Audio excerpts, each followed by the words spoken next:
Good morning, everyone. Thanks for joining us for a few minutes with our Mount Juliet Chamber of Commerce Coffee with a Candidate program. We're excited to have with us this morning Dan Walker, current County Commissioner for District 10, seeking re-election. We'll be asking for your vote, and we're going to take a few minutes and maybe get to know Dan a little bit better and get his perspective on a couple of things that are important to all of us, and especially those in the 10th district. Dan, if you would you take just a minute and tell us a little bit about yourself and what you want the voters to know about your campaign? Good morning. Sure, absolutely. Mark, thank you for, first and foremost, for the Chamber putting this on. I want to thank you for doing that and inviting me. It's been a pleasure for the last 8 years to be representing all the people here in District 10. Recently, there's been a redistricting that has gone on, and my district has changed. It will change at election time. Used to have the district from middle center heart of Mount Juliet right through City Hall, all the way down to South Green Hill Road, and had that whole area.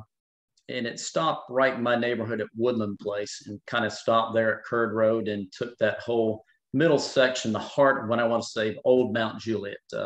When the district was redrawn, it went from Curd Road, which is right there at the post office, north to Lebanon Road, and then the westernmost boundary is North Mount Juliet Road, and the eastern boundary would be either Golden Bear Parkway going up towards Beckwith, and it also takes in Stone Hollow. So that's the general geographic area. So you've done some door knocking and stuff, and I'm sure you're hearing from people, maybe things that they like, maybe some things they'd like for you to work on, and we'll talk about a few of those. But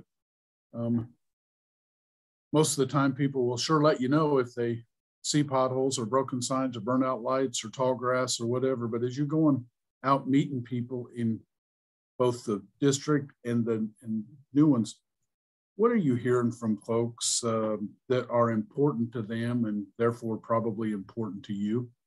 Well, number one, I want to say the first and foremost important thing we do at the county is education.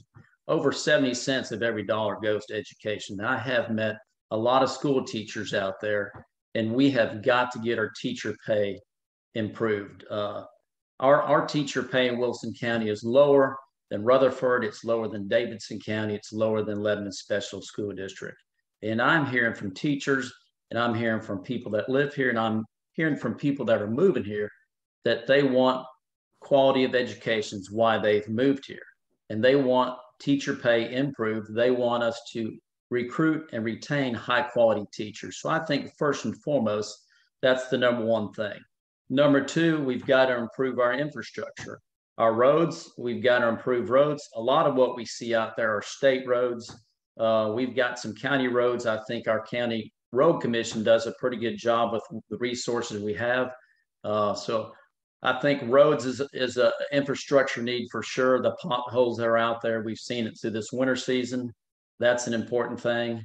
And another thing is just, obviously our county employees, apart from the school district, Wilson County is the largest employer in Wilson County. The schools by far, they have 2,000 employees. The county government, separate from the schools, we have 700 employees. And we're undertaking a pay study with a third party right now, and we're reviewing each and every one of those 700 job positions, which includes the Sheriff's Department, WEMA, and all 17 departments out there. All department heads are reviewing that. It's a very long, drawn-out process to make sure it's done correctly, and we want to get those employees' pay on par with the surrounding market. So again, we retrain, retain, and recruit the most top quality employees we can for the services here in Wilson County. As you're mentioning that, that's probably one of those things that I don't think too many people would disagree with you. In fact, I've never met a single person that said we pay our teachers or our county employees too much. But if you say yes to that, you probably have to say no to something else. If without raising taxes, where do you see opportunities to come up with that extra money, because that's unlike a building that's maybe a one-time expense. Even the smallest raise becomes an expense forever.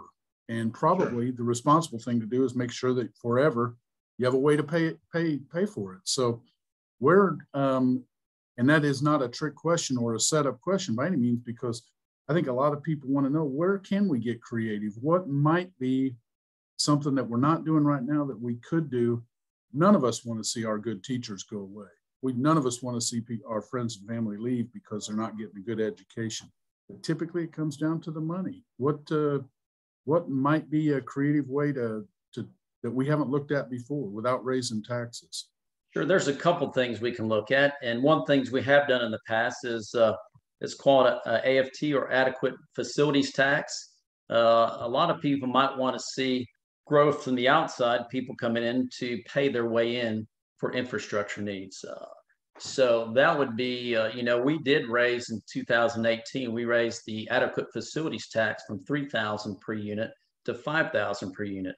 We may need to revisit that adequate facilities tax and look and see what Williamson County, Rutherford County, their tax. I've been told, going door to door, that some of those areas are anywhere from $7,500 per unit to $10,000 per unit. So we need to revisit that. And I think as a commission, you probably will see us doing that. That's one thing. Another thing we can do is reduce waste. We do a lot of construction in the county. We've got $450 million worth of new schools to build in the next 5 years. So with that being said, we got great schools out there, but there may be some room for cutting a little bit here and a little bit there, and all those little dollars and pennies, they add up over time. And you can imagine, if you can save 1 or 2% of $450 million, that's a significant savings that can be used elsewhere. Another thing we need to look at is maybe you might want to put on the ballot an initiative to separate the schools from the county government and give them their own taxing authority. Maybe we want to give them their own taxing authority. It may be that instead of an adequate facilities tax, these new developers may want to be given a tax for school taxation. If you got X number of people coming in, you're going to have maybe an apartment complex with 1,000 units, and that may be 1,200 students. It may be that we calculate a tax that these new developers may have to pony up for X amount of money to go straight to the schools, and it gets earmarked for school construction. So there's several different ways. And, I have talked to a constituent at length about the possibility of, maybe electing a superintendent, separating out the school district all by itself and giving it taxing authority so they can absolutely manage the school piece independent of the county government. So there's different ways of looking at that. I think really one of the fairest things is make growth pay for itself. It's very difficult, but if we all can pay our fair share, I'm all for fair and balanced government. That's what I like to see. And I think we have done a good job of being good stewards of the taxpayers' dollar. The surrounding 8 counties, if you look at it, Wilson County's got the second lowest tax rate of the 8 surrounding counties. So I think this commission, the last 4 to 8 years I've served on, I think we have done a great job of being good stewards of the taxpayers' money. Yeah, I don't think, I don't hear very many people talk about waste or, frivolous expenses or things like that. Education is something that is, and the school teachers is one of the, if not the number one, it's certainly at the top of the list, reasons why people want to call Wilson County home. And I've said it before, I guess I don't know, I would challenge someone to prove me wrong, but I don't know any other chamber folks that can be talking to prospective businesses and tell them that all 5 of our public high schools are less than 22 years old. Wilson Central being our oldest one, and we have magnificent facilities, something that we're all proud of. And so I know that has to be at the top of the list of things that have gone well. What else do you consider to be a kind of a shining star that stability in government, things like that, might have added to make Wilson County special? I'll tell you one thing that I'm proud of, Mark, is I do chair the Cable TV Committee for the past 8 years. And I want to thank Mayor Hutto for putting me as chair right out of the gate on that committee. We've done a lot of work there and a lot of heavy lifting. And for about the past 10 to 15 years, the federal government has been doing what's called connecting the last mile. The government has been undertaking a grant process to do a public-private grant program across the entire United States for rural America, for the underserved and unserved homes out there that do not have access to high-speed internet. And we can see that hard work has paid off during the recent pandemic. Had we not been having that build out over the last 15 years, when the pandemic hit, everybody went remote. And without that access to high-speed internet, if you thought we had a serious economic turn down, without that high-speed internet, it would have been threefold what we experienced. So I'm proud to be a part of that build-out process. And most recently here in February, the most recent grant program is called American Rescue Plan. In the state of Tennessee, they had $400 million that they put into the broadband arena. And so as part of ARP program, the state, county, city, and local school districts all got a piece of the ARP plan. Wilson County, we received $28 million. So 2 years ago, we drew down half of that, which is 14 million. And this June, we'll draw down the other half, another 14. And we have not spent all that money. We've been good stewards of that money, and we only spend it if we need to. We don't spend it previously. But in February, we did have a deadline with a state grant program through the Economic Development Commission and for this broadband arena. And so we had 3 providers that submitted build-out programs, and it totaled $2.8 million, which was 10% of the local matching at the county. And so the local government matched 10%, the state matched 70%. And with those grants that were submitted, it would allow for 8,000 homes to get access to high-speed internet that they did not have before. So I'm very proud of that. I'm glad you mentioned that. I may not have asked you specifically about that question if you hadn't brought it up, but you know, the pandemic exposed a lot of weaknesses and opportunities for communities all over. And I think it was a real eye-opener.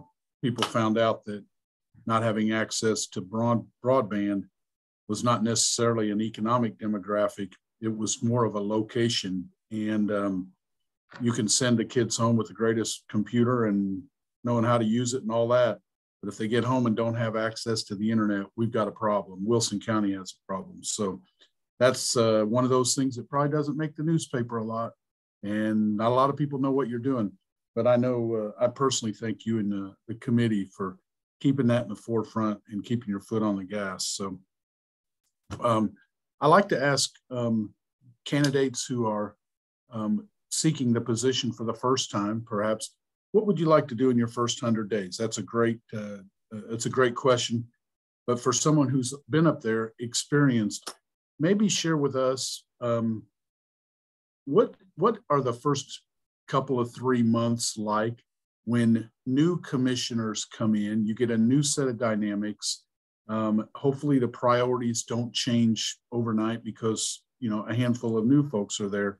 But what's a challenge as a sitting county commissioner when new people come into the group and to get them acclimated and all on the same page? Because I perceive the county commission to be running very well right now, and work gets done in the committees, and it looks like by and large everybody is on the same page. What happens when new folks come on? Well, you can imagine, Mark, that's a great question. The county commission is a group of 25 individuals. And I can tell you, we represent all walks of life, all races, both parties, Democrat and Republican. And I can tell you at the county level, we all work pretty darn good together. The Democrats and Republicans, we're there to do the work of the county government, and we do get it done. And I tell you, I've been there for 8 years. The first 4 years, the first year, it's straight up learning curve. I can tell you that you do not really know what you're doing the first year because you go through budget cycle. And I can tell you, I've been in Fortune 100 companies doing accounting and budget work at, very high levels, much larger than the county government. And the accounting in the public sector is much different than it is in the private sector in the business world. So it took me about 2 years to understand accounting in the public arena, but we've got a great finance director. So that's a challenge. If you had any accounting work in the private sector, learning the accounting in the public sector is one. But I will tell you another thing, it's group dynamics in committees. The county mayor will assign you as a new commissioner 2 committees.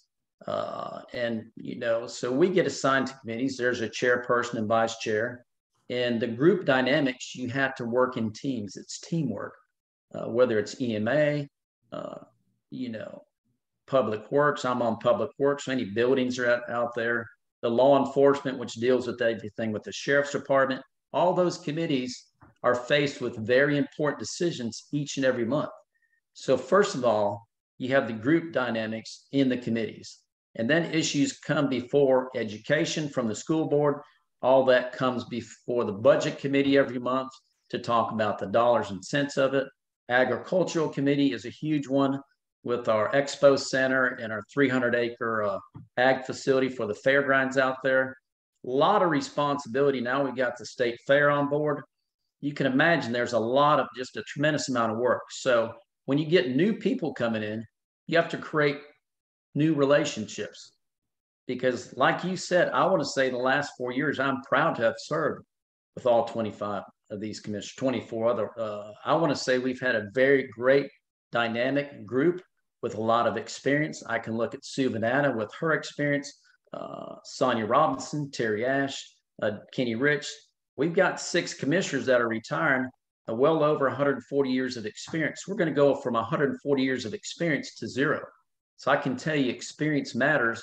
So the senior members of the commission that will be remaining have to train up and bring up these young, new commissioners when they come on board. It's a lot of work, a lot of teamwork, a lot of how does this work, understanding at the same time. We've got $450 million worth of schools to build in 5 years. So it's very important stuff. Thank you very much for sharing that. I hadn't asked that question in the past, but it kind of dawned on me during our conversation that there is a learning curve. There's an adjustment period, and with the continuity to make sure we stay on point is probably pretty important. And as we wind up our time together, it's really flown by. I appreciate your remarks. I'd kind of like to end with, if you would just share with us, tell the voters why you feel like you're the best candidate for this position, and maybe thank your supporters and those people working on your campaign. Well, thank you. First, I want to say thank you for all those people who are supporting me and helping me on my campaign. I'm surrounded by some wonderful individuals that have lived here in the community for a long time and some newcomers. It's a great community. We live in a great county, Wilson County. People are coming here left and right. The taxes are low. We've got great schools. That's not an accident. It's for the work of people like me for the last 8 years. The school board, we've got great teachers. But most importantly, I feel like I'm the best suited candidate. So I'm retired out of the Navy. I have good discipline. I know how the chain of command works. And it's about integrity and experience. Experience matters. I've got great experience, retired from the Navy. I retired from a Fortune 100 company. I retired from a great manufacturer in Lebanon who gave back an awful lot back in the community here, hired a lot of employees out of Wilson County and surrounding counties. And I'm involved in a lot of local nonprofits. I continue to give back in the community. My wife is a retired school teacher of 31 years. She's also retired from Scholastic Books. Both of us have given back probably over 80 years of our life in our communities. I love what I do. I guess I'm that person that my love language is acts of kindness. I love giving back. I can tell you I've helped people that will never vote for me they've got green cards there from out of this country. I'm with the man right now trying to get him a job, and I think I've got him a job. So I enjoy helping people, working with them. And I think most importantly, I just love Mount Jewett. And I'm retired, so I've got 100% of my time to give back to the citizens of Wilson County. And it is a group effort. It's all about teamwork. It's not about me. It's about our future generation. It's about my daughter, our children, our grandchildren. How can we make Wilson County better for the future? And I appreciate your vote. God bless. Thank you. Dan, it's been a pleasure to spend some time with you this morning. Good to catch up with you. Best of luck to you in your campaign. Please tell your family that Mark said hi, your former neighbor. How's that? That's right. Thank you. It's a pleasure. Go out and make a difference today. Thank you, Dan. Have a good day. Yes, sir. Bye.